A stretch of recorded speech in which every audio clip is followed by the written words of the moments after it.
30 آیات ہیں۔ امام الانبیاء صلی اللہ علیہ وسلم کا یہ ارشاد ہے کہ سورہ ملک کی تلاوت کرنے والے کو اللہ عذاب قبر سے محفوظ فرماتے ہیں۔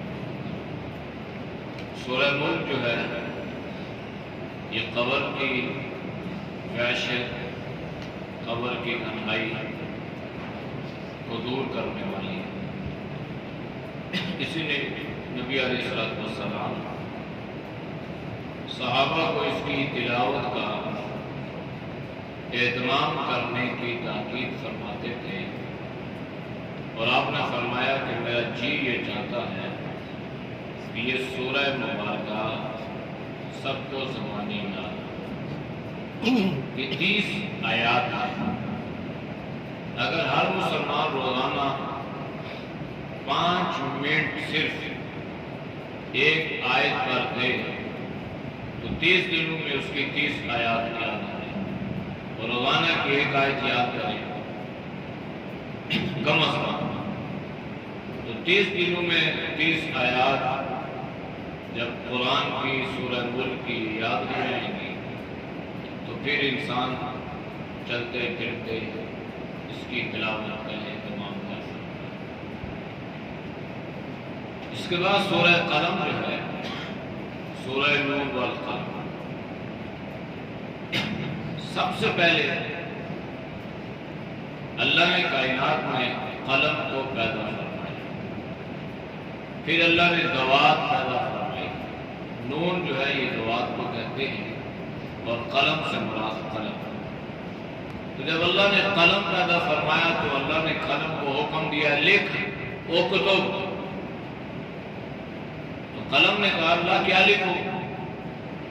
فرمایا تقدیر لکھو۔ تو جب انسان پیدا ہوتا ہے تو اللہ اس کا سعید ہونا یا اس کا شقی ہونا یا نیک بخت ہونا یا بدبخت ہونا، اس کے مقدر نصیب جو بھی ہوتے ہیں، اس کی زندگی، اس کی عمر، اس کی موت، اس کا رزق پہلے سے اللہ کے علم میں ہوتا ہے اور اللہ لکھ دیتے ہیں۔ یہ جو تقدیر ہے نا، تقدیر یہ لفظ قدر سے بنی ہے، اور قدر کا معنی ہے اندازہ۔ تو اللہ کے علم میں ہے سب سے پہلے کہ کس انسان کو اللہ نے پیدا فرمایا، وہ انسان کتنے دن، کتنے مہینے، کتنے سال اس دنیا میں گزارے گا، یہاں تک کہ کہاں کھائے گا، کیسے کھائے گا، کتنے لقمے کھائے گا، کتنا پانی پیے گا، کس زمین پر سے وہ کھائے گا، کہاں اس کی موت آئے گی، سب کچھ اللہ نے انسان کے مقدر میں پہلے سے لکھ دیا۔ اب ہمیں نہیں پتا کہ اللہ نے ہمارے مقدر میں کیا لکھا ہے، اس لیے ہم اپنی بساط اور سعی کے مطابق کوشش کرتے ہیں، محنت کرتے ہیں، سعی کرتے ہیں، یہ بھی کریں، یہ بھی کریں، یہ بھی کریں، آخر ہوتا وہ ہے جو اللہ نے ہمارے مقدر میں پہلے سے لکھا ہوتا۔ اس لیے ہمیشہ انسان کو اللہ کی تقدیر پر راضی رہنا چاہیے، اور اللہ سے انسان کو یہ دعا کرتے رہنا چاہیے کہ اللہ ہمیں صالحین میں لکھ دے، اللہ ہمیں نیک لوگوں میں شامل فرما دے، وَأَكُن مِّنَ الصَّالِحِينَ۔ ایک نبی اللہ کے حضور یہ دعا کر رہے، یا اللہ میں تجھ سے یہ التجا کرتا ہوں، یہ دعا کرتا ہوں کہ مجھے نیک لوگوں میں شامل فرمانا۔ تو اس ساری تقدیر کا جو تعلق ہے یہ اللہ کے علم کے ساتھ ہے۔ ہمارے مسلمان بعض تقدیر پر بحث کرتے ہیں تو اللہ کے نبی نے اس سے منع فرمایا، جب تک علم میں کامل نہ ہو، مکمل عبور نہ ہو، تو انسان تقدیر پر بحث مت کرے۔ اگر اس پر بحث کرے گا تو اس کے لیے گمراہی کے دروازے کھل جائیں گے۔ سورہ نور والقلم میں اللہ نے نبی علیہ السلام پر مشرکین نے جو اعتراضات لگائے تھے بلکہ گائے بگائے لگاتے تھے، اللہ کے نبی خود نہیں، اللہ خود جناب نبی کریم صلی اللہ علیہ وسلم پر لگائے گئے اعتراضات کا جواب دیتے تھے۔ تو یہ ضابطہ اور ایک دستور ہے کہ اگر کسی پر کوئی الزام لگ جاتا ہے تو جو ملزم نامزد ہو گیا اسے چاہیے کہ وہ اپنی صفائی پیش کرے۔ میرے اوپر ایک الزام لگا تو میں ملزم ہو گیا، مجرم نہیں، ملزم اسے کہتے ہیں جس پر الزام لگا ہو۔ تو الزام تو کوئی بھی لگا سکتا ہے اور کسی قسم کا بھی لگا سکتا ہے۔ اگر یہ الزام ثابت ہو جائے گا تو پھر یہ ملزم مجرم بن جائے گا۔ لہذا انسان کو اس بات کا حق ہے کہ وہ اپنی صفائی پیش کرے۔ میرے اوپر ایک الزام ہو کسی قسم کا اور مجھے پتہ چل جائے کہ فلاں نے میرے بارے میں یہ بات کہی ہے، تو میرا یہ حق بنتا ہے کہ میں اس کو گناہ سے بچاؤں، اس لیے کہ اگر میں اپنی صفائی پیش نہیں کروں گا تو وہ دوسرا مسلمان خواہ بدگمانی میں مبتلا رہے گا، وہ پتہ نہیں کتنی جفتیں کرے گا، پتہ نہیں کتنے منصوبے بنائے گا، پتہ نہیں کیا کیا سوچتا رہے گا، اس کے دامن میں جو چند نیکیاں ہوں گی وہ بھی ضائع ہو جائیں گی۔ اس لیے جب نبی علیہ السلام پر اعتراضات لگائے جاتے ہیں تو اللہ خود نبی علیہ السلام پر لگائے گئے اعتراضات کا جواب دیتا۔ تو اللہ نے اعتراض دیا ما انت بنعمت ربک بمجنون۔ پہلا اعتراض یہ ہوا کہ آپ صلی اللہ علیہ وسلم مجنون ہیں۔ مجنون جو ہے نا، یہ عرب میں بے وقوف، پاگل، دیوانہ اس کو کہتے ہیں۔ یہ جو لیلا مجنون قصہ مشہور ہوا نا، یہ مجنون جو تھا، مجنون اس کا نام مجنون نہیں تھا، اس کا نام قیس، اور قیس عربی میں عقل مند کو کہتے ہیں، سمجھدار۔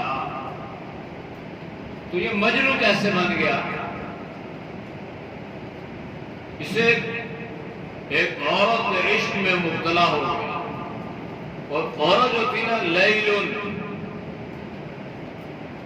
لیل کہتے ہیں کالی رات کو، سے اندھیری رات، ایک ہوتی ہے رات، پھر وہ رات جب بالکل اندھیری ایسی ہو جاتی ہے کہ یہاں تک کہ انسان کو اپنا جسم بھی نظر نہیں آتا، اس کو لیل کہتے ہیں۔ تو اب وہ اس پر اس کا دل فریفتہ ہو گیا۔ تو حضرت حسن رضی اللہ تعالی عنہ جب حضرت امیر معاویہ رضی اللہ تعالی عنہ کے حق میں دستبردار ہو گئے تو واپس آ رہے، تو راستے میں قیس سے ملاقات ہوئی۔ تو قیس نے پوچھا حضرت کیا ہوا؟ تو حضرت حسن رضی اللہ تعالی عنہ نے فرمایا حضرت امام حسن رضی اللہ تعالی عنہ، انہوں نے فرمایا کہ میں حضرت امیر معاویہ رضی اللہ تعالی عنہ کی خلافت پہ جو وہ دستبردار ہو چکا، ان کے حق میں ڈرا چکا۔ تو یہ جو قیس کا اس نے کہا آپ نے بھی کیا کام کیا ہے، کاش خلافت کا یہ صحرا آپ لیلا کے سر پہ سجاتے، لیلا کو آپ خلافت عطا کرتے، آپ نے حضرت امیر معاویہ کو خلافت عطا کر دی۔ تو حضرت امام حسن رضی اللہ تعالیٰ عنہ مسکرائے اور آپ نے فرمایا انت مجنون، تو کیسا بے وقوف آدمی ہے، لیلا کو خلافت۔ تو یہاں سے یہ مجنون مشہور ہو گیا۔ وہ مجنون وہ پاگل دیوانہ نہیں تھا، عقل مند تھا۔ یہ حضرت حسن رضی اللہ تعالیٰ عنہ نے اسے پھر کیسی بات کر رہا ہے، تو کہنے کا مطلب یہ کہ عرب میں پھر مجنون ایک ایسے بے وقوف و احمق کے لیے استعمال ہونے لگا۔ تو اللہ کے نبی کو لوگوں نے مجنون کہا، مجنون۔ کسی شریف آدمی کو اگر کوئی آدمی اس طرح کے الفاظ کہے نا جو اس پر بیتی ہے گزرتی ہے وہ وہی جانتا ہے، وہ درد اور وہ کرب کسی دوسرے کو اندازہ نہیں ہو سکتا۔ اس دار آدمی کے لیے تو کافی ہوتی ہے، اور چاہے کہ کوئی شاہ عرب و عجم، امام الانبیاء، فخر الرسل، شافی محشر، ساقی کوثر، امام الانبیاء صلی اللہ تعالیٰ علیہ وسلم کو مجنوں کے تو آپ صلی اللہ علیہ وسلم پر کیا گزرتی ہوگی، لیکن آپ نے ایسا جواب نہیں دیا کہ بھائی تم کیا کہہ رہے ہو، میں کوئی بیوقوف نہیں ہوں، میں احمق نہیں ہوں۔ اچھا مجنوں کہتے کیوں تھے کہ آپ ایک اللہ کی طرف بلا رہے ہیں، ایک اللہ ہمارے کیا کام کرے گا، ہمارے تو کام کرنے کے لیے یہ بیت اللہ کے اوپر 360 بت ہے، 360 کی نفی، ایک کا اثبات۔ تو یہ ان کے ذہن میں یہ بات ہے کہ یہ بڑی بے وقوفی ہے، تو آپ صلی اللہ علیہ وسلم کو اس طرح کے الفاظ کہنا شروع کیے تو اللہ نے فرمایا ما انت بنعمت ربک مجنون، اللہ کے فضل سے آپ مجنون نہیں، اللہ نے صفائی پیش کی۔ وَإِنَّ لَكَ لَأَجْرًا غَيْرَ مَمْنُونٍ، اللہ کے نبی کو یہ الفاظ کہتے تو اللہ کے نبی اس پہ صبر کرتے۔ اتنا گھٹیا جملہ اور اس قدر گئے گزرے الفاظ نبی علیہ السلام کے لیے استعمال ہوتے تو اللہ کے نبی کیا کرتے، اس پر صبر کرتے، آپ یوں ان کو جواب نہیں دیتے۔ تو اللہ نے کیا فرمایا وَإِنَّ لَكَ لَأَجْرًا غَيْرَ مَمْنُونٍ، اس صبر پر، اس برداشت پر اللہ آپ کو ایسا اجر عطا فرمائے گا غیر ممنون، جس کی کوئی انتہا نہیں ہے، بغیر انتہا کے، کوئی حد متعین نہیں ہے۔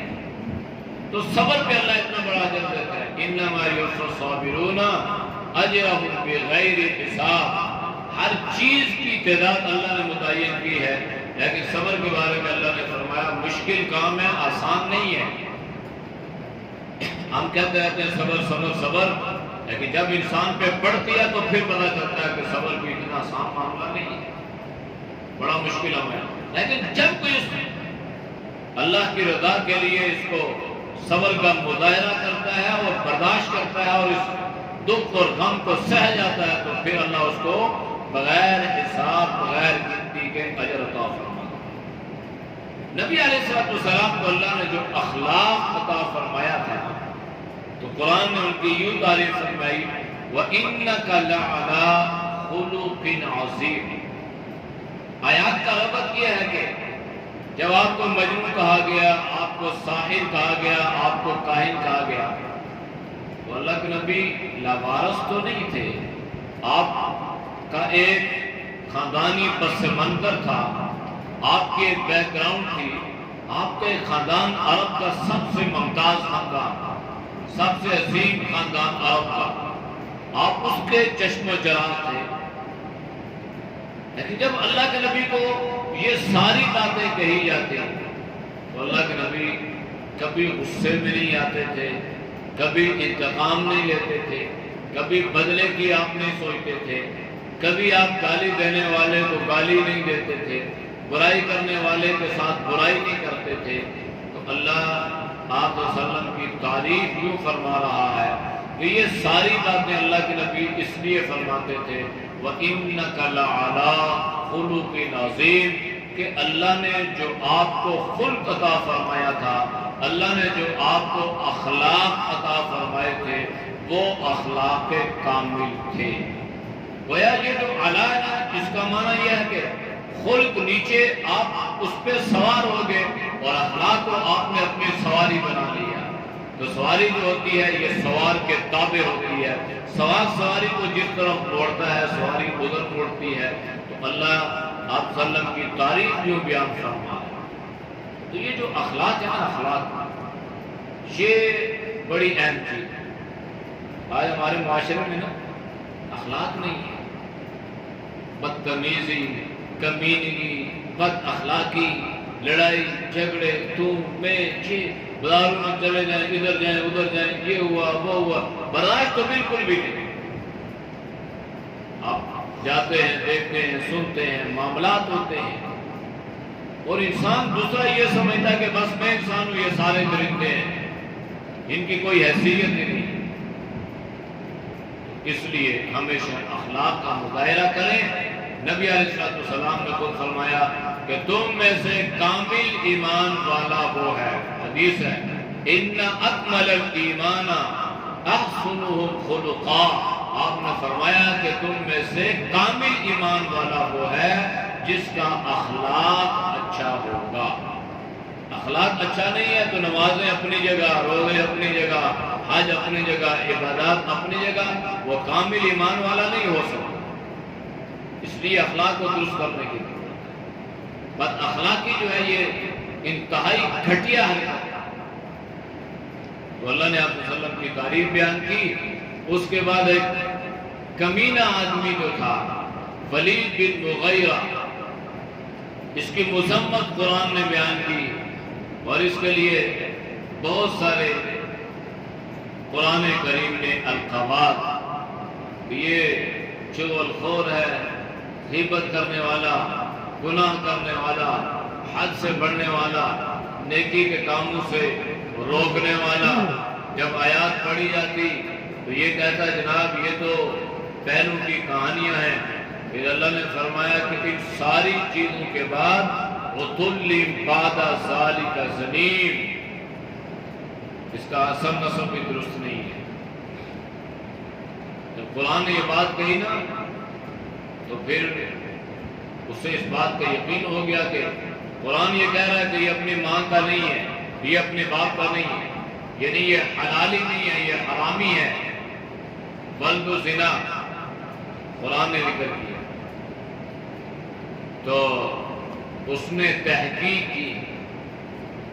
جب اس نے تحقیق کی نا کہ قرآن یہ کہہ رہا ہے اور میں جو ہے ایک حسب نسب والا آدمی ہوں، تو اس نے تحقیق کی، ماں سے اس نے کسی طریقے سے پوچھوا لیا، اور بالآخر بات یہ ثابت ہو گئی کہ جو قرآن نے یہ بات کہی تھی نا وہ ثابت ہو گئی، سچی ثابت ہوئی، اور وہ اپنا حسب نسب ثابت نہ کر سکا۔ اس لیے قرآن اللہ کی ایسی کتاب ہے جو حقائق پر مبنی ہے۔ اس وقت بھی قرآن کی جو پیشن گوئی تھی وہ 100% درست ہوئی، اور اب بھی اور بعد میں بھی قرآن کریم نے جو حالات اور واقعات کا ذکر یا تذکرہ کیا ہے وہ درست ہو رہی ہے۔ لہذا ایک منظر اللہ نے اس صورت میں یوں بیان کیا ہے کہ دنیا میں ہم سجدے کرتے ہیں اللہ کے سامنے، اللہ ہمیں توفیق عطا فرماتا ہے، ہم جھکتے ہیں، ایک نماز پڑھی پھر اللہ دوسری نماز کی توفیق عطا فرماتا ہے۔ تو یہ ایمان کی دلیل ہے۔ آپ صلی اللہ علیہ وسلم نے فرمایا کہ ایمان والے ایک نماز کے بعد دوسری نماز کی انتظار میں رہتے ہیں۔ قیامت والے دن اللہ انسانوں کو سجدے کا حکم دے گا، سجدہ کرو۔ تو جو دنیا میں اللہ کے سامنے جھکتے تھے، سجدہ کرتے تھے نا، تو وہ اللہ کے حکم سے وہاں بھی سجدہ ریز ہو جائیں گے۔ اور جو دنیا میں سجدے نہیں کرتے تھے، نماز کی پرواہ نہیں کرتے تھے، تو وہ سجدہ کرنا چاہیں گے تو قرآن کیا کہہ رہا ہے؟ یوم یکشف عن ساق ویدعون الی السجود فلا یستطیعون، یہ سجدہ نہیں کر سکیں گے۔ اللہ کے نبی نے فرمایا کہ اللہ ان پر ایک کل ٹھونس دے گا کمر میں، یہ جھکنا بھی چاہیں گے تو جھکو۔ اس لیے سجدہ بڑی اہم چیز ہے۔ شاہ عبد القادر جیلانی رحمہ اللہ نے لکھا ہے کہ شیطان نے ایک سجدے کا انکار کیا، ایک سجدہ صرف، آدم کو سجدہ کرو، اس نے انکار کر دیا تو وہ مردود ہو گیا، اس پہ اللہ کی لعنت پڑ گئی۔ اور ایک مسلمان صبح سے لے کر شام تک کتنے سجدوں کا انکار کرتا ہے کہ حی علی الصلاۃ، حی علی الفلاح، نماز نماز نماز، کامیابی، ہم پھر نہیں آتے، پھر سجدہ نہیں کرتے، یہ سجدے کا انکار کرتا۔ اس لیے نماز کی بڑی اہمیت ہے۔ خاشیۃً ابصارہم ترہقہم ذلہ، اللہ فرما رہا ہے دنیا میں بھی انسان ذلیل اور رسوا اگر ہو جائے نا، وہ کسی کے سامنے آنکھیں اٹھانے کے قابل نہیں رہتے۔ ذلت بہت بری چیز ہے، اللہ اس سے حفاظت فرمائے، اللہ دشمن کو بھی ذلیل ہونے سے محفوظ کرے، اتنی خطرناک چیز ہے۔ تو اللہ فرما رہا ہے کہ وہاں پہ یہ لوگ ذلیل ہو جائیں گے اور اللہ ان پر ذلت کو مسلط ہے۔ تو اصل ذلت وہ ذلت ہے، دنیا کی ذلتیں عارضی ہیں، عزت بھی عارضی، ذلت بھی عارضی، لیکن یاد رکھنا انسان کے کردار کو کبھی موت نہیں ہے۔